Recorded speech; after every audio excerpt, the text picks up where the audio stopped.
بسم اللہ الرحمن الرحیم۔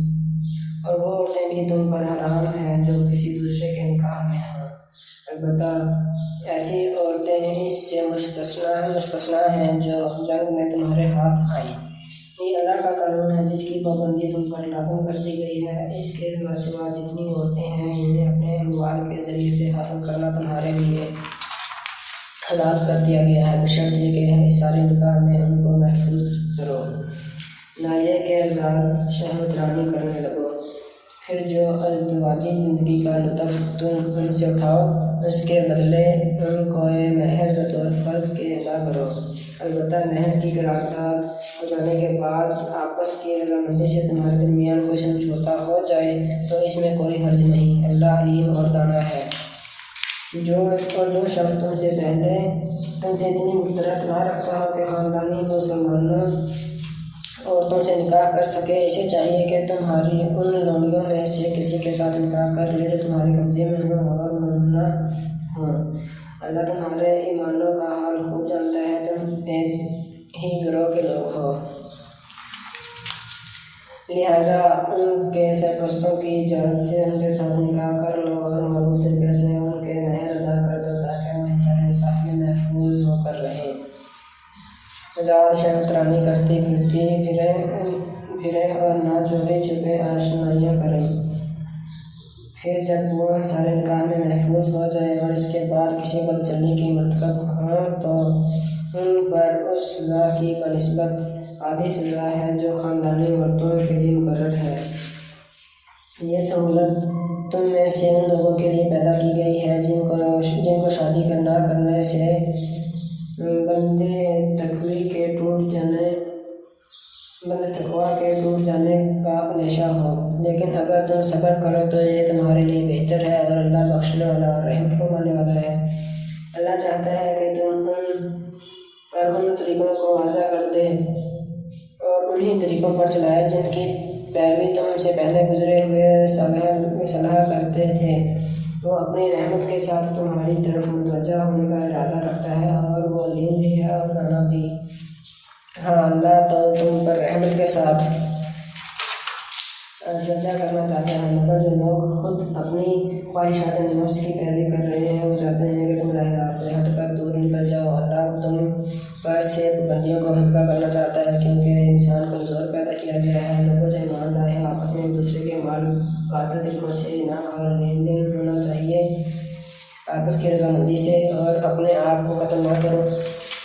یقین مانو کہ اللہ تمہارے اوپر مہربان ہے۔ جو شخص ظلم و زیادتی کے ساتھ ایسا کرے گا اس کو ہم ضرور آگ میں جھونکیں گے، اور یہ اللہ کے لیے کوئی مشکل کام نہیں ہے۔ اگر تم ان بڑے بڑے گناہوں سے پرہیز کرتے رہو جن سے تمہیں منع کیا جا رہا ہے تو تمہاری چھوٹی موٹی برائیوں کو ہم تمہارے حساب سے ثابت کر دیں گے اور تم کو عزت کی جگہ داخل کریں گے۔ اور جو کچھ اللہ نے تم میں سے کسی کو دوسروں کے مقابلے میں زیادہ دیا ہے اس کی تمنا نہ کرو۔ جو کچھ مردوں نے کمایا ہے اس کے مطابق ان کا حصہ ہے اور جو کچھ عورتوں نے کمایا ہے اس کے مطابق ان کا حصہ ہے۔ ہاں، اللہ سے اس کے فضل کی دعا مانگتے رہو، یقیناً اللہ ہر چیز کا علم رکھتا ہے۔ اور ہم نے ہر اس طبقے کے حقدار مقرر کر دیے ہیں جو والدین اور رشتہ دار چھوڑیں۔ اب رہے وہ لوگ جن سے تمہارے ادب ایمان ہو تو ان کا حصہ انہیں دو، یقیناً اللہ ہر چیز پر لگا ہے۔ مرد عورتوں پر قوام ہیں اس بنا پر کہ اللہ نے ان میں سے ایک کو دوسرے پر فضیلت دی ہے، اور اس بنا پر کہ مرد اپنے مال خرچ کرتے ہیں، پس جو صالح عورتیں ہیں وہ اطاعت شعار ہوتی ہیں اور مردوں کے پیچھے اللہ کی حفاظت و نگرانی میں ان کے حقوق کی حفاظت کرتی ہیں۔ اور جن عورتوں سے تمہیں سرکشی کا اندیشہ ہو انہیں سمجھاؤ، خواب گاہوں میں ان سے علیحدہ رہو اور مارو۔ پھر اگر وہ تمہاری مطیع ہو جائیں تو خواہ مخواہ ان پر دسترازی کے لیے بہانے تلاش نہ کرو۔ یقین رکھو کہ اوپر اللہ موجود ہے جو بہت بالاتر ہے۔ اور اگر تم لوگوں کو کہیں میاں اور بیوی کے تعلقات بگڑ جانے کا اندیشہ ہو تو ایک حکم مرد کے رشتہ داروں میں سے اور ایک عورت کے رشتہ داروں میں سے مقرر کرو، وہ دونوں اصلاح کرنا چاہیں گے تو اللہ ان کے درمیان موافقت کی صورت نکال دے گا۔ اللہ سب کچھ جانتا اور باخبر ہے۔ اور تم تم سب اللہ کی بندگی کرو اور اس کے ساتھ کسی کو شریک نہ بناؤ۔ ماں باپ کے ساتھ نیک برتاؤ کرو، قرابت داروں اور یتیموں اور مسکینوں کے ساتھ حسن سلوک سے پیش آؤ اور پڑوسی رشتہ دار سے بچو، رشتہ دار سے، اجنبی ہمسایہ سے، پہلو کے ساتھی اور مسافر سے، اور ان لونڈی غلاموں سے جو تمہارے قبضے میں ہوں۔ احسان کا معاملہ رکھو، یقیناً جانو اللہ کسی ایسے شخص کو پسند نہیں کرتا جو اپنے اقدار میں مغرور ہو اور اپنی بڑائی پر فخر کرے، اور ایسے لوگ بھی اللہ کو پسند نہیں جو کنجوسی کرتے ہیں اور دوسروں کو بھی کنجوسی کی ہدایت کرتے ہیں، اور جو کچھ اللہ نے اپنے فضل سے نہ دیا ہے اسے چھپاتے ہیں۔ ایسے کافر نعمت لوگوں کے لیے ہم نے رشوت میں لاج مہیا کر رکھا ہے، اور وہ لوگ بھی اللہ کو ناپسند ہیں جو اپنے مال محض لوگوں کو دکھانے کے لیے خرچ کرتے ہیں اور در حقیقت نہ اللہ پر مان رکھتے ہیں نہ روز آخر پر۔ سچ یہ ہے کہ شیطان جس کا رفیق ہوا اسے بہت ہی بری رفاقت میں اثر آئی۔ آخر ان لوگوں پر کیا آفت آ جاتی ہے اگر یہ اللہ کا روز آخر پر مان رکھتے اور جو کچھ اللہ نے دیا ہے اس میں سے خرچ کرتے۔ اگر ایسا یہ کرتے تو اللہ سے ان کی نیکی کا حال چھپا نہ رہ جاتا۔ اللہ کسی پر ذرا برابر بھی ظلم نہیں کرتا، اگر کوئی ایک نیکی کرے تو اللہ اسے دوچند کرتا ہے اور پھر اپنی طرف سے بڑا اجر عطا فرماتا ہے۔ پھر سوچے کیا کریں گے جب ہم ہر امت میں سے ایک گواہ لائیں گے اور ان لوگوں پر تمہیں یعنی محمد صلی اللہ علیہ وسلم کو گواہ کی حیثیت سے کھڑا کریں گے۔ اس وقت وہ سب لوگ جنہوں نے رسول اللہ علیہ وسلم کی بات نہ مانی اور اس کی نافرمانی کرتے رہے تمنا کریں گے کہ کاش ہم پھٹ جائے اور وہ اس میں سما جائیں، وہاں یہ اپنی کوئی بات اللہ سے نہ چھپا سکیں گے۔ اے لوگوں جو ایمان لائے ہو، جب تم نشے کی حالت میں ہو تو نماز کے قریب نہ جاؤ۔ نماز اس وقت پڑھنی چاہیے جب تم جانو کہ کیا کہہ رہے ہو، اور اسی طرح جنابت کی حالت میں بھی نماز کے قریب نہ جاؤ جب تک کہ غسل نہ کر لو، الا یہ کہ راستے سے گزرتے ہو، اور اگر کبھی ایسا ہو کہ تم بیمار ہو یا سفر میں ہو یا تم میں سے کوئی شخص رفع حاجت کر کے آئے یا تم نے عورتوں سے لمس کیا ہو اور پھر پانی نہ ملے تو پاک مٹی سے کام لو اور اس سے اپنے چہروں اور ہاتھوں پر مسح کر لو، بے شک اللہ نرمی سے کام لینے والا اور کوشش کرنے والا ہے۔ تم نے ان لوگوں کو بھی دیکھا جنہیں کتاب کے علم کا کچھ حصہ دیا گیا ہے، وہ خود ضلالت کے خریدار بنے ہوئے ہیں اور چاہتے ہیں کہ تم بھی راہ گم کر دو۔ اللہ تمہارے دشمنوں کو خوب جانتا ہے اور تمہاری حمایت اور مددگاری کے لیے اللہ ہی کافی ہے۔ جو لوگ یہودی بن گئے ہیں ان میں کچھ لوگ ہیں جو الفاظ کو ان کے محل سے پھیر دیتے ہیں اور دین حق کے خلاف نیشزنی کرنے کے لیے اپنی زبانوں کو توڑ موڑ کر کہتے ہیں سمینا و اسینا اور اسما غیر مسمع اور رائنا، حالانکہ اگر وہ کہتے سمینا و اطعنا اور اسما اور انظرنا تو یہ انہی کے لیے بہتر تھا اور زیادہ راست بازی کا طریقہ تھا، مگر ان پر تو ان کے باطل پرستی کی بدولت اللہ کی پھٹکار پڑی ہوئی ہے، اس لیے وہ کم ہی مناتے ہیں۔ اور وہ لوگوں جنہیں کتاب دی گئی تھی مان لو اس کتاب کو جو ہم نے اب نازل کی ہے، اور جو اس کتاب کی تصدیق و تائید کرتی ہے جو تمہارے پاس پہلے سے موجود ہے، اس پر ایمان لے آؤ قبل اس کے کہ ہم چہرے گزار کر پیچھے پھیر دیں یا ان کو اسی طرح لعنت زدہ کر دیں جس طرح سبت والوں کے ساتھ ہم نے کیا تھا۔ اور یاد رکھو کہ اللہ کا حکم نافذ ہو کر رہتا ہے، اللہ بس شرک ہی کو معاف نہیں کرتا، اس کے ماسوا دوسرے جس قدر گناہ ہیں وہ جس کے لیے چاہتا ہے معاف کر دیتا ہے۔ اللہ کے ساتھ جس نے کسی اور کو شریک ٹھہرایا اس نے تو بہت ہی بڑا جھوٹ تصنیف کیا اور بڑے سخت گناہ کی بات کی۔ تم ان لوگوں کو بھی دیکھا جو بہت اپنی پاکیزگی نفس کا دم بھرتے ہیں، حالانکہ پاکیزگی تو اللہ ہی جسے چاہتا ہے عطا کرتا ہے، اور انہیں جو پاکیزگی نہیں ملتی تو در حقیقت ان پر ذرا برابر بھی ظلم نہیں کیا جاتا۔ دیکھو تو صحیح یہ اللہ پر بھی جھوٹے افطرا گھڑنے سے نہیں چلتے، اور ان کے صریحاً گناہ گار ہونے کے لیے یہی ایک گناہ کافی ہے۔ کیا تم نے ان لوگوں کو نہیں دیکھا جنہیں کتاب کے علم میں سے کچھ حصہ دیا گیا ہو، اور ان کا حال یہ ہے کہ حبت اور طاغوت کو مانتے ہیں اور کافروں کے متعلق کہتے ہیں کہ ایمان لانے والوں سے تو یہی زیادہ صحیح راستے پر ہیں۔ ایسے ہی لوگ ہیں جن پر اللہ نے لعنت کی ہے، اور جس پر اللہ لعنت کر دے پھر اس کا کوئی اور مددگار نہیں، پھر تم اس کا کوئی مددگار نہیں پاؤ گے۔ کیا حکومت میں ان کا کوئی حصہ ہے؟ اگر ایسا ہوتا تو یہ دوسروں کو ایک پھوٹی کوڑی تک نہ دیتے۔ پھر کیا یہ دوسروں سے اس لیے حسد کرتے ہیں کہ اللہ نے انہیں اپنے فضل سے نواز دیا؟ اگر یہ بات ہے تو انہیں معلوم ہو کہ ہم نے تو ابراہیم علیہ السلام کی اولاد کو کتاب اور حکمت عطا کی اور ملک عظیم بخش دیا، مگر ان میں سے کوئی اس پر ایمان لایا اور کوئی اس سے منہ موڑ گیا، اور منہ موڑنے والوں کے لیے تو بس جہنم کی بھڑکتی ہوئی آگ کافی ہے۔ جن لوگوں نے ہماری آیات کو ماننے سے انکار کر دیا، انہیں بالکل ہم آگ میں جھونکیں گے، اور جب ان کے بدن کی کھال گل جائے گی تو اس کی جگہ دوسری کھال پیدا کر دیں گے تاکہ وہ خوب عذاب کا مزہ چکھیں۔ اللہ بڑی قدرت رکھتا ہے اور اپنے فیصلوں کو عمل میں لانے کی حکمت خوب جانتا ہے، اور جن لوگوں نے ہماری آیات کو مان لیا اور نیک عمل کیا ان کو مناسب باغوں میں داخل کریں گے جن کے نیچے نہریں بہتی ہوں گی، جہاں وہ ہمیشہ ہمیشہ رہیں گے۔ ان کو پاکیزہ بیویاں ملیں گی اور انہیں ہم گھنی چھاؤں میں رکھیں گے۔ مسلمانوں، اللہ تمہیں حکم دیتا ہے کہ امانت اہل ایمان کے سپرد کرو، اور جب لوگوں کے درمیان فیصلہ کرو تو عدل کے ساتھ کرو۔ اللہ تم کو نہایت عمدہ نصیحت کرتا ہے، اور یقیناً اللہ سب کچھ سنتا اور دیکھتا ہے۔ اے لوگوں جو ایمان لاتے ہو، اطاعت کرو اللہ کی اور اطاعت کرو رسول کی اور ان لوگوں کی جو تم میں سے صاحب امر ہوں۔ پھر اگر تمہارے درمیان کسی معاملے میں نزاع ہو جائے تو اسے اللہ اور رسول کی طرف پھیر دو۔ اگر تم واقعی اللہ اور روز آخر پر ایمان رکھتے ہو، یہی ایک صحیح طریقہ کار ہے اور انجام کے اعتبار سے بہتر ہے۔ اے نبی، تم نے دیکھا نہیں ان لوگوں کو جو دعویٰ کرتے ہیں کہ ہم ایمان لائے ہیں اور اس کتاب پر جو تمہاری طرف نازل کی گئی ہے اور ان کتابوں پر جو تم سے پہلے نازل کی گئی تھی، مگر چاہتے ہیں کہ اپنے معاملات کا فیصلہ کرانے کے لیے طاغوت کی طرف رجوع کریں، حالانکہ انہیں طاغوت سے کفر کرنے کا حکم دیا گیا تھا۔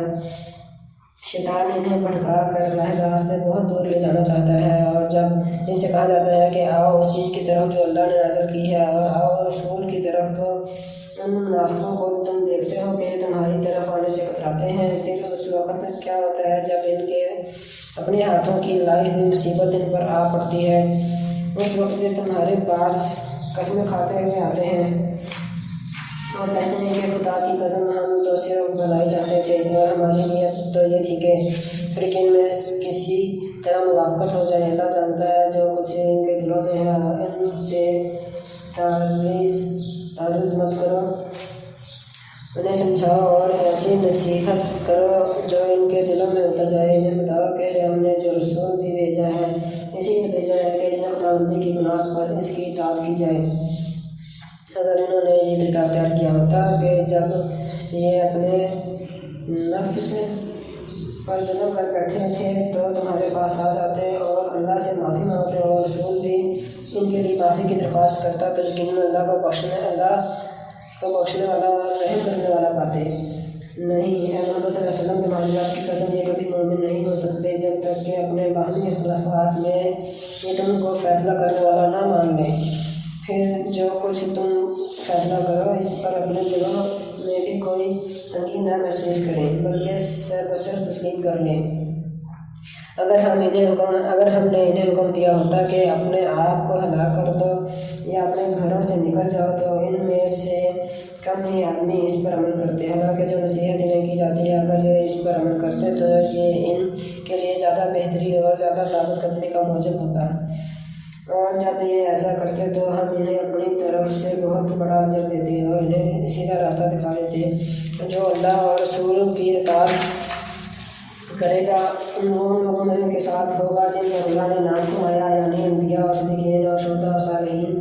کیسے اچھے ہیں یہ رفیق جو کسی کو میسر ہے، یہ حقیقی فضل ہے جو اللہ کی طرف سے ملتا ہے، اور حقیقت جاننے کے لیے بس اللہ ہی کا علم کافی ہے۔ یہ لوگ ایمان لائے اور مقابلے کے لیے ہر وقت تیار ہو، پھر جیسا موقع ہو الگ الگ دستوں کی شکل میں نکلو یا اکٹھے ہو کر۔ ہاں، تم میں کوئی آدمی ایسا بھی ہے جو لڑائی سے جی چاہتا ہے، اگر تم پر کوئی مصیبت آئے تو کہتا ہے اللہ نے مجھ پر بڑا فضل کیا کہ میں ان لوگوں کے ساتھ نہ کیا، اور اگر اللہ کی طرف سے تم پر فضل ہوتا ہو تو کہتا ہے اور اس طرح کہتا ہے کہ گویا تمہارے اور اس کے درمیان محبت کا تو کوئی تعلق تھا ہی نہیں، کہ کاش میں بھی ان کے ساتھ ہوتا تو بڑا کام بن جاتا۔ ایسے لوگوں کا بنو ہو کہ اللہ کی راہ میں لڑنا چاہیے، ان لوگوں کو جو آخرت کے بدلے دنیا کی زندگی کو فروخت کر دیں۔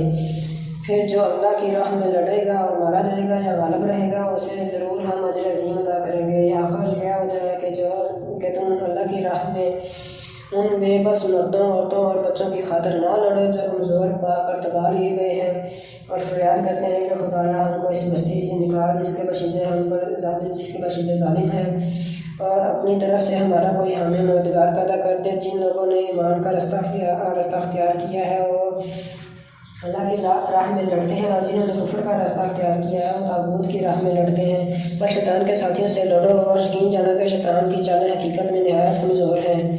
تم نے ان لوگوں کو بھی دیکھا جن سے کہا گیا تھا کہ اپنے ہاتھ روکے رکھو اور نماز قائم کرو اور زکوٰۃ دو، اور اب جو انہیں لڑائی کا حکم دیا گیا تو ان میں سے ایک فریق کا حال یہ ہے کہ لوگوں سے ایسے ڈر رہے ہیں جیسے خدا سے ڈرنا چاہیے، یا کچھ اس سے بھی بڑھ کر کہتے ہیں خدایا یہ ہم پر لڑائی کا حکم کیوں لکھ دیا، کیوں نہ ہمیں ابھی کچھ مہلت دی۔ ان سے کہو دنیا کا سرمایہ زندگی تھوڑا ہے اور آخرت ایک خدا ترس انسان کے لیے زیادہ بہتر ہے، اور تم پر ظلم ایک شمع برابر بھی نہ کیا جائے گا۔ رہی موت تو جہاں بھی تم ہو وہ بہرحال تمہیں آ کر ہی رہے گی، خواہ تم کیسی ہی مضبوط عمارتوں میں ہو۔ اور اگر انہیں کوئی فائدہ پہنچتا ہے تو کہتے ہیں یہ اللہ کی طرف سے ہے، اور اگر کوئی نقصان پہنچتا ہے تو کہتے ہیں یہ تمہاری دولت ہے۔ کہو سب کچھ اللہ ہی کی طرف سے ہے۔ آخر ان لوگوں کو کیا ہو گیا ہے کہ کوئی بات ان کی سمجھ میں نہیں آتی ہے۔ انسان تجھے جو بھلائی بھی حاصل ہوتی ہے اللہ کی عنایت سے ہوتی ہے، اور جو مصیبت تجھ پر آتی ہے وہ تیرے اپنے کسب و عمل کی بدولت ہے۔ اے محمد صلی اللہ علیہ وسلم، ہم نے تم کو لوگوں کے لیے رسول بنا کر بھیجا ہے، اور اس پہ خدا کی گواہی کافی ہے۔ جس نے رسول کی اطاعت کی اس نے دراصل خدا کی اطاعت کی، اور جو منہ موڑ گیا تو بہرحال ہم نے تمہیں ان لوگوں پر پاسبان بنا کر تو نہیں بھیجا ہے۔ وہ منہ پر کہتے ہیں کہ ہم قطعی فرمان ہیں، مگر جب تمہارے پاس سے نکلتے ہیں تو ان میں سے ایک گروہ راتوں کو جمع ہو کر تمہاری باتوں کے خلاف مشورے کرتا ہے۔ اللہ ان کی ساری سرگوشیاں لکھ رہا ہے، تم ان کی پرواہ نہ کرو اور اللہ پر بھروسہ رکھو، وہی بھروسے کے لیے کافی ہے۔ کیا یہ لوگ قرآن پر غور نہیں کرتے؟ اگر یہ اللہ کے سوا کسی اور کی طرف سے ہوتا تو اس میں بہت کچھ اختلافی بیانی پائی جاتی۔ یہ لوگ جہاں کوئی اطمینان بخش یا خوفناک خبر سن پاتے ہیں اسے لے کر پھیلا دیتے ہیں، حالانکہ اگر یہ اسی رسول اور اپنی جماعت کے ذمہ دار اصحاب تک پہنچائے تو وہ ایسے لوگوں کے علم میں آ جائے جو ان کے درمیان اس بات کی صلاحیت رکھتے ہیں کہ اس سے صحیح نتیجہ حاصل کر سکیں۔ تم لوگوں پر اللہ کی مہربانی اور رحمت نہ ہوتی تو تمہاری کمزوریاں ایسی تھیں کہ معدود چند کے سوا تم سب شیطان کے پیچھے لگ گئے ہوتے۔ بس نبی صلی اللہ علیہ وسلم، تم اللہ کی راہ میں لڑو، تم اپنے ذات کے سوا کسی اور کے لیے ذمہ دار نہیں ہو۔ البتہ اہل ایمان کو لڑنے کے لیے اکساؤ، بعید نہیں کہ اللہ کافروں کا زور توڑ دے۔ اللہ کا زور سب سے زیادہ زبردست اور اس کی سزا سب سے زیادہ سخت ہے۔ جو بھلائی کی سفارش کرے گا وہ اس میں سے حصہ پائے گا، اور جو برائی کی سفارش کرے گا وہ اس میں سے حصہ پائے گا، اور اللہ ہر چیز پر نظر رکھنے والا ہے۔ اور جب کوئی احترام کے ساتھ تمہیں سلام کرے تو اس کو اس سے بہتر طریقے کے ساتھ جواب دو، یا کم از کم اسی طرح۔ اللہ ہر چیز کا حساب لینے والا ہے۔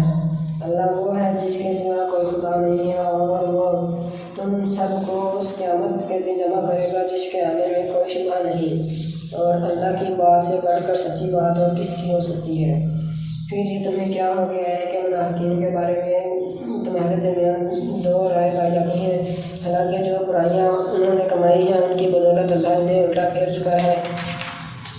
کیا تم چاہتے ہو کہ اللہ جسے اللہ نے ہدایت نہیں بخشی اسے تم ہدایت بخش دو، حالانکہ جس کو اللہ نے راستے سے ہٹا دیا اس کے لیے تم کوئی راستہ نہیں پا سکتے؟ وہ تو یہ چاہتے ہیں کہ جس طرح وہ خود کافر ہے اسی طرح تم بھی کافر ہو جاؤ، تاکہ وہ سب یکساں ہو جائیں، تم اور وہ سب یکساں ہو جائیں۔ لہٰذا ان میں سے کسی کو اپنا دوست نہ بنا جب تک کہ وہ اللہ کی راہ میں ہجرت کر کے نہ آ جائیں، اور اگر وہ ہجرت سے باز رہیں تو جہاں پاؤ انہیں پکڑو اور قتل کرو۔ اور ان میں سے کسی کو اپنا دوست اور مددگار نہ بناؤ، البتہ وہ منافق اس حکم سے مستثنیٰ ہے جو کسی ایسی قوم سے جا ملے جس کے ساتھ تمہارا معاہدہ ہے، اسی طرح وہ منافق بھی مستثنیٰ ہے جو تمہارے پاس آتے ہیں اور لڑائی سے دل برداشتہ ہے اور نہ تم سے لڑنا چاہتے ہیں نہ اپنی قوم سے اللہ چاہتا ہے، تو ان کو تم پر مسلط کر دیتا اور وہ بھی تم سے لڑتے۔ لہٰذا اگر وہ تم سے کنارہ کش ہو جائیں اور لڑنے سے باز رہیں اور تمہاری طرف صلاح و آشتی کا ہاتھ بڑھائیں تو اللہ نے تمہارے لیے ان پر دست درازی کی کوئی سبیل نہیں رکھی ہے۔ ایک اور قسم کے منافق تمہیں ایسے ملیں گے جو چاہتے ہیں کہ تم سے بھی امن میں رہیں اور اپنی قوم سے بھی، مگر جب کبھی فتنہ کا موقع پائیں گے اس میں کود پڑیں گے۔ ایسے لوگ اگر تمہارے مقابلے سے باز نہ رہیں اور صلح سلامتی تمہارے آگے پیش نہ کریں اور اپنے ہاتھ نہ روکیں، اور جہاں وہ ملے انہیں پکڑو اور مارو۔ ان پر ہاتھ اٹھانے کے لیے ہم نے تمہیں کھلی اجازت دے دی ہے۔ کسی مومن کا یہ کام نہیں کہ دوسرے مومن کو قتل کرے الا یہ کہ اس سے چوک ہو جائے، اور جو شخص کسی مومن کو غلطی سے قتل کرتے تو اس کا کفارہ یہ ہے کہ ایک مومن کو غلامی سے آزاد کرے اور مقتول کے وارثوں کو خون بہا دے، الا یہ کہ وہ خون بہا معاف کر دے۔ لیکن اگر وہ مسلمان مقتول کسی ایسی قوم سے تھا جس سے تمہاری دشمنی ہو تو اس کا کفارہ ایک مومن غلام آزاد کرنا ہے۔ اگر وہ کسی ایسی غیر مسلم قوم کا فرد تھا جس سے تمہارا معاہدہ ہو تو اس کے وارثوں کو خون بہا دیا جائے اور ایک مومن غلام کو آزاد کرنا ہوگا۔ پھر جو غلام نہ پائے وہ پے در پے 2 مہینے کے روزے رکھے۔ اس گناہ پر اللہ سے توبہ کرنے کا طریقہ ہے اور اللہ علیم اور دانا ہے۔ رہا وہ شخص جو کسی مومن کو جان بوجھ کر قتل کرے تو اس کی جزا جہنم ہے جس میں وہ ہمیشہ رہے گا، اور اس پر اللہ کا غضب اور اس کی لعنت ہے، اور اللہ نے اس کے لیے سخت عذاب مہیا کر رکھا ہے۔ لوگوں جو ایمان لائے ہو، جب تم اللہ کی راہ میں جہاد کے لیے نکلو تو دوست دشمن میں تمیز کرو، اور جو تمہاری طرف سلام سے تقدیم کرے اسے فوراً نہ کہہ دو کہ تم مومن نہیں ہے۔ اگر تم دنیاوی فائدہ چاہتے ہو تو اللہ کے پاس تمہارے لیے بہت سے ممالک غنیمت ہیں، آخر اسی حالت میں تم خود بھی تو اس سے پہلے مبتلا رہ چکے ہو، پھر اللہ نے تم پر احسان کیا، لہٰذا تحقیق سے کام لو۔ جو کچھ تم کرتے ہو اللہ اسے باخبر ہے۔ مسلمانوں میں سے جو لوگ کسی معذوری کے بغیر گھر بیٹھے رہتے ہیں اور جو اللہ کی راہ میں جان و مال سے جہاد کرتے ہیں، دونوں کی ایسی یکساں نہیں ہے۔ اللہ نے بیٹھنے والوں کی بنسبت جان و مال سے جہاد کرنے والوں کا درجہ بڑا رکھا ہے، اگرچہ ہر ایک کے لیے اللہ نے بھلائی کا وعدہ فرمایا ہے، مگر اس کے ہاں مجاہدوں کی خدمات کا معاوضہ بیٹھنے والوں سے بہت زیادہ ہے۔ ان کے لیے اللہ کی طرف سے بڑے درجے اور مغفرت اور رحمت ہے، اور اللہ بڑا معاف کرنے والا اور رحم فرمانے والا ہے۔ جو لوگ اپنے نفس پر ظلم کر رہے تھے ان کی روحیں جب فرشتوں نے قبض کی تو ان سے پوچھا کہ تم کس حال میں مبتلا تھے؟ انہوں نے جواب دیا کہ ہم زمین میں کمزور اور مجبور تھے۔ فرشتوں نے کہا کیا خدا کی زمین وسیع نہ تھی کہ تم اس میں ہجرت کرتے؟ یہ وہ لوگ ہیں جن کا ٹھکانہ جہنم ہے، اور وہ بڑا ہی برا ٹھکانہ ہے۔ ہاں، جو مرد عورتیں اور بچے باقی بے بس ہیں اور نکلنے کا کوئی راستہ اور ذریعہ نہیں پاتے، بعید نہیں کہ اللہ انہیں معاف کر دے۔ اللہ بڑا معاف کرنے والا اور درگزر فرمانے والا ہے۔ جو کوئی اللہ کی راہ میں ہجرت کرے گا وہ زمین میں پناہ لینے کے لیے بہت جگہ اور مصروفات کے لیے بڑی گنجائش پائے گا، اور جو اپنے گھر سے اللہ اور رسول کی طرف ہجرت کے لیے نکلے پھر راستہ ہی میں اسے موت آ جائے، اس کا اجر اللہ کے ذمہ واجب ہو گیا۔ اللہ بہت بخشش فرمانے والا اور رحیم ہے۔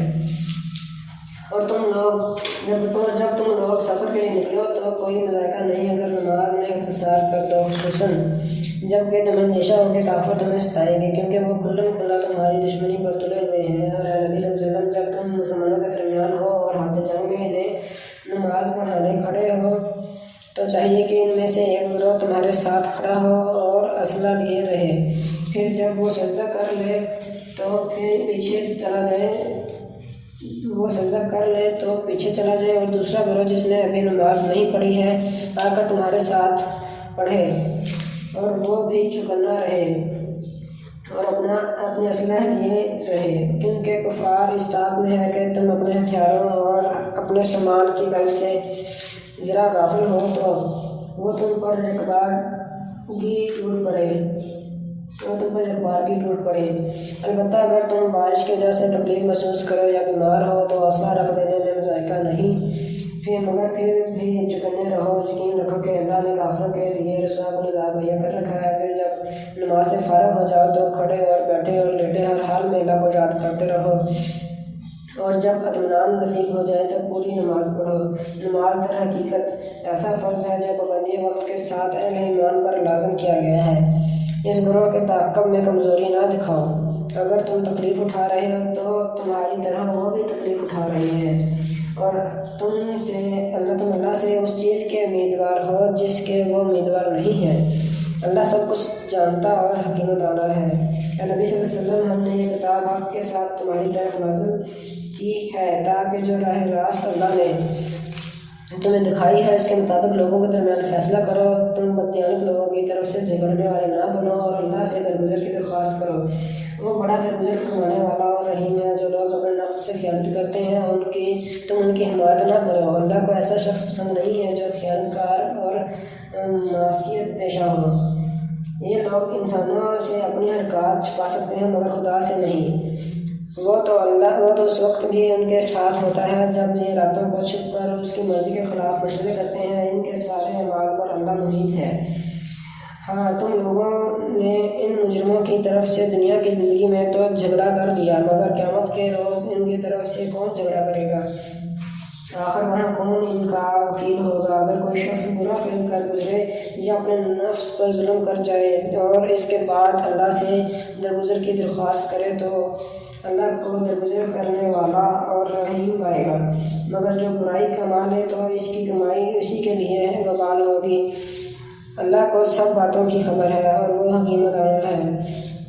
مگر جس نے کوئی خطا یا گناہ کر کے اس کا الزام کسی بے گناہ پر تھوپ دیا تو دیش نے بڑے بہتان اور سرے گناہ کا باعث میٹ لیا۔ اے نبی صلی اللہ علیہ وسلم، اگر اللہ کا فضل تم پر نہ ہوتا تو اس کی رحمت تمہارے شان حال نہ ہوتی تو ان میں سے ایک گروہ نے تمہیں غلط فہمی میں مبتلا کرنے کا فیصلہ کر لیا تھا، حالانکہ در حقیقت وہ خود اپنے سوا کسی کو غلط فہمی میں مبتلا نہیں کر رہے تھے اور تمہارا کوئی نقصان نہ کر سکتے تھے۔ اللہ نے تم پر کتاب اور حکمت نازل کی ہے اور تم کو وہ کچھ بتایا ہے جو تمہیں معلوم نہ تھا، اور اس کا فضل تم پر بہت ہے۔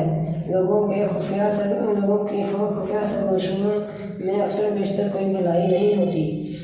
اگر کوئی پوشیدہ طور پر صدقہ خیرات کی تلقین کرے یا کسی نیک کام کے لیے یا لوگوں کے معاملات میں اصلاح کرنے کے لیے کسی سے کچھ کہے تو یہ البتہ بھلی بات ہے، اور جو کوئی اللہ کی رضا جوئی کے لیے ایسا کرے گا اسے ہم بڑا اجر عطا کریں گے۔ مگر جو شخص رسول کی مخالفت پر بستا ہو اور اہل ایمان کی روش کے سوا کسی اور روش پر چلے، حالانکہ اس پر راہ راست واضح ہو چکی ہو، تو اس کو ہم اسی طرف چلائیں گے جدھر وہ خود پھر گیا، اور اسے جہنم میں جھونکیں گے جو بدترین جائے قرار ہے۔ اللہ کے ہاں بس شرک ہی کی بخشش نہیں ہے، اس کے سوا اور سب کچھ معاف ہو سکتا ہے جسے وہ معاف کرنا چاہے۔ جس نے اللہ کے ساتھ کسی کو شریک ٹھہرایا وہ تو گمراہی میں دور نکل گیا۔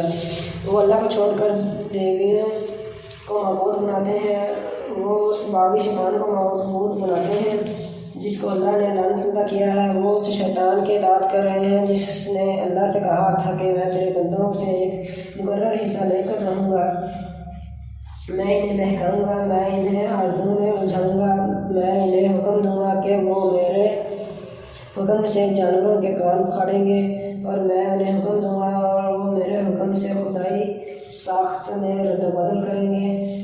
اور اس شیطان کو جس نے اللہ کی بجائے اپنے بڑے سرپرست بنا لیا، وہ شریر نقصان میں پڑ گیا۔ وہ ان لوگوں سے وعدے کرتا ہے اور انہیں امیدیں دلاتا ہے، مگر شیطان کے سارے وعدے بجز فریب کے اور کچھ نہیں ہے۔ ان لوگوں کا ٹھکانہ جہنم ہے، جس سے خلاصی کی کوئی صورت یہ نہ پائیں گے۔ رہے وہ لوگ جو ایمان لے آئے اور نیک عمل کریں تو انہیں ہم ایسے باغوں میں داخل کریں گے جن کے نیچے نہریں بہتی ہوں گی، اور وہ وہاں ہمیشہ ہمیشہ رہیں گے۔ یہ اللہ کا سچا وعدہ ہے، اور اللہ سے بڑھ کر کون اپنی بات کا سچا ہوگا۔ انجام کار نہ تمہاری آرزوؤں پر موقوف ہے اور نہ انہیں کتاب کی آرزوؤں پر۔ جو بھی برائی کرے گا اس کا پھل پائے گا، اور اللہ کے مقابلے میں اس کے لیے کوئی حامی مددگار نہ پا سکے گا۔ اللہ کے مقابلے میں اپنے لیے کوئی حامی و مددگار نہ پا سکے گا۔ اور جو نیک عمل کرے گا، خواہ مرد ہو یا عورت، بشرطے کہ وہ مومن ہو، تو ایسے ہی لوگ جنت میں داخل ہوں گے اور ان کی ذرا برابر حق تلفی نہ ہونے پائے گی۔ اس شخص سے بہتر اور کس کا طریقہ زندگی ہو سکتا ہے جس نے اللہ کے آگے سے تسلیم خم کر دیا اور اپنا رویہ نیک رکھا اور یکسو ہو کر ابراہیم علیہ السلام کے طریقے کی پیروی کی، اسی ابراہیم علیہ السلام کے طریقے کی جسے اللہ نے اپنا دوست بنا لیا تھا۔ آسمانوں اور زمین میں جو کچھ ہے اللہ کا ہے، اور اللہ ہر چیز پر محیط ہے۔ لوگ تم سے عورتوں کے معاملے میں فتویٰ پوچھتے ہیں، کہو اللہ تمہیں ان کے معاملے میں فتویٰ دیتا ہے اور ساتھ ہی وہ احکام بھی یاد لاتا ہے جو پہلے سے تم کو اس کتاب میں سنائے جا رہے ہیں، یعنی وہ احکام جو ان یتیم لڑکیوں کے متعلق ہے جن کے حق تم ادا نہیں کرتے اور جن کے نکاح کرنے سے تم باز رہتے ہو یا لالچ میں کی بنا پر تم خود ان سے نکاح کر لینا چاہتے ہو، اور وہ احکام جو ان بچوں کے متعلق ہیں جو بیچارے کوئی زور نہیں رکھتے۔ اللہ تمہیں ہدایت کرتا ہے کہ یتیموں کے ساتھ انصاف پر قائم رہو، اور جو بھلائی تم کرو گے وہ اللہ کے علم سے چھپی نہ رہ جائے گی۔ جب کسی عورت کو اپنے شوہر سے بدسلوکی یا بے رخی کا خطرہ ہو تو کوئی ذائقہ نہیں اگر میاں اور بیوی کچھ حقوق کی کمی بیشی پر آپس میں صلح کر لے۔ صلح بہرحال بہتر ہے۔ نفس تنگ دلی کی طرف جلدی مائل ہو جاتے ہیں، لیکن اگر تم لوگ احسان سے پیش آؤ تو خدا ترسی سے کام لو تو یقین رکھو اللہ تمہارے اس طرز عمل سے بے خبر نہ ہوگا۔ بیویوں کے درمیان پورا عدل کرنا تمہارے بس میں نہیں ہے، تم چاہو بھی تو اس پر قادر نہیں ہو سکتے، لہٰذا قانون الہی کا منشا پورا کرنے کے لیے کافی ہے کہ ایک بیوی کی طرف اس طرح نہ جھک جاؤ کہ دوسری کو ادھر لٹکتا چھوڑ دو۔ اگر تم اپنا طرز عمل درست رکھو اور اللہ سے ڈرتے رہو تو اللہ چشم پوشی کرنے والا اور رحم فرمانے والا ہے، لیکن اگر زوجین ایک دوسرے سے الگ ہی ہو جائیں تو اللہ اپنی وسیع قدرت سے ہر ایک کو دوسرے کی محتاجی سے بے نیاز کر دے گا۔ اللہ کا دامن بہت خشادہ ہے اور وہ دانا بنا ہے۔ آسمانوں اور زمین میں جو کچھ ہے سب اللہ ہی کا ہے۔ تم سے پہلے جن کو ہم نے کتاب دی تھی انہیں بھی یہی ہدایت کی تھی، اور اب تم کو بھی یہی ہدایت کرتے ہیں کہ خدا سے ڈرتے ہوئے کام کرو، لیکن اگر تم نہیں مانتے تو یہ نہ مانو۔ آسمان اور زمین کی ساری چیزوں کا مالک اللہ ہی ہے اور وہ بے نیاز ہے اور تعریف کا مستحق۔ ہاں اللہ ہی مالک ہے ان سب چیزوں کا جو آسمانوں میں ہے اور جو زمین میں ہے، اور کارسازی کے لیے بس وہی کافی ہے۔ اگر وہ چاہے تو تم لوگوں کو ہٹا کر تمہاری جگہ دوسروں کو لے آئے، اور وہ اس کی پوری قدرت رکھتا ہے۔ جو شخص محض ثواب دنیا کا طالب ہو اسے معلوم ہونا چاہیے کہ اللہ کے پاس ثواب دنیا بھی ہے اور ثواب آخرت بھی، اور اللہ سمیع و بصیر ہے۔ اے لوگوں جو ایمان لائے ہو، انصاف کے علم بردار اور خدا واسطے کے گواہ بنو، اگرچہ تمہارے انصاف اور تمہاری گواہی کی عزت خود تمہاری اپنی ذات پر یا تمہارے والدین اور رشتہ داروں پر ہی کیوں نہ پڑتی ہو۔ فریق معاملہ خواہ مالدار ہو یا غریب، اللہ تم سے زیادہ ان کا خیر خواہ ہے، لہٰذا اپنی خواہش نفس کی پیروی میں عدل سے باز نہ رہو، اور اگر تم سے نے لگی لپٹی بات کہی یا سچائی سے پہلو بچایا تو جان رکھو کہ جو کچھ تم کرتے ہو اللہ کو اس کی خبر ہے۔ اے لوگوں جو ایمان لائے ہو، ایمان لو اللہ پر اور اس کے رسول اور اس کے کتاب پر، اور جو اللہ نے اپنے بندوں پر نازل کی ہے ہر اس کتاب پر جو اس سے پہلے اس نازل کر چکا ہے۔ جس نے اللہ اور اس کے ملائکہ اور اس کی کتابوں اور اس کے رسولوں اور روز آخرت سے کفر کیا وہ گمراہی میں بھٹک کر بہت دور نکل گیا۔ رہے وہ لوگ جو ایمان لائے پھر کفر کیا، پھر ایمان لائے پھر کفر کیا، پھر اپنے کفر میں بڑھتے چلے گئے تو اللہ ہرگز ان کو معاف نہ کرے گا اور نہ کبھی ان کو راہ راست دکھائے گا۔ اور جو منافق اہل ایمان کو چھوڑ کر کافروں کو اپنا رفیق بناتے ہیں انہیں وہ یہ مستثنا دو کہ ان کے لیے دردناک سزا تیار ہے۔ یہ کیا یہ لوگ عزت کی طلب میں ان کے پاس جاتے ہیں؟ اللہ کی عزت ساری کی ساری اللہ ہی کے لیے ہے۔ اللہ اس کتاب میں تم کو پہلے ہی حکم دے چکا ہے کہ جہاں تم سنو کہ اللہ کی آیات کے خلاف کفر بکا جا رہا ہے اور ان کا مذاق اڑایا جا رہا ہے وہاں نہ بیٹھو جب تک کہ لوگ کسی دوسری بات تمہیں نہ لگ جائے۔ اب اگر تم ایسا کرتے ہو تو تم بھی انہی کی طرح ہو۔ یقین جانو کہ اللہ منافقوں اور کافروں کو جہنم میں ایک جگہ جمع کرنے والا ہے۔ یہ منافق تمہارے معاملے میں انتظار کر رہے ہیں کہ اونٹ کس کروٹ بیٹھتا ہے۔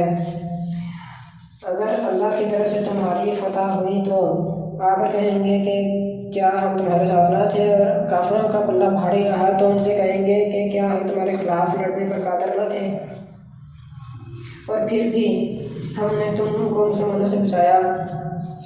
بس اللہ نے ہی تمہارے اور ان کے معاملے کا فیصلہ قیامت کے روز کرے گا، اور اس فیصلے میں اللہ نے کافروں کے لیے مسلمانوں پر غالب آنے کی ہرگز کوئی سبیل نہیں رکھی۔ یہ منافق اللہ کے ساتھ دھوکہ بازی کر رہے ہیں، حالانکہ در حقیقت اللہ ہی نے انہیں دھوکے میں ڈال رکھا ہے۔ جب یہ نماز کے لیے اٹھتے ہیں تو قسم ساتے ہوئے محض لوگوں کو دکھانے کی خاطر اٹھتے ہیں اور خدا کو کم ہی یاد کرتے ہیں۔ کفر ایمان کے درمیان ڈاواں ڈول ہے، نہ پورے اس طرف ہے نہ پورے اس طرف۔ جسے اللہ نے بھٹکا دیا ہو اس کے لیے تم کوئی راستہ نہیں پا سکتے۔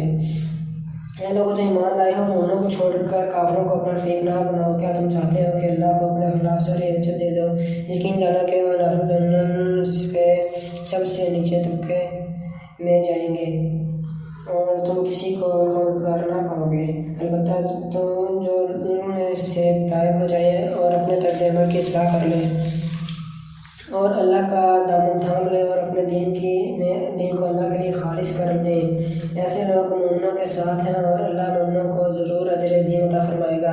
اللہ کو کیا پڑی ہے کہ تمہیں خواہ بخواہ سزا دے، اور اگر تم شکر گزار بنے رہو اور ایمان کی روش پر چلو۔ اللہ بڑا قدردان اور سب کے حال سے واقف ہے۔ آمنت باللہ، صدق اللہ العظیم۔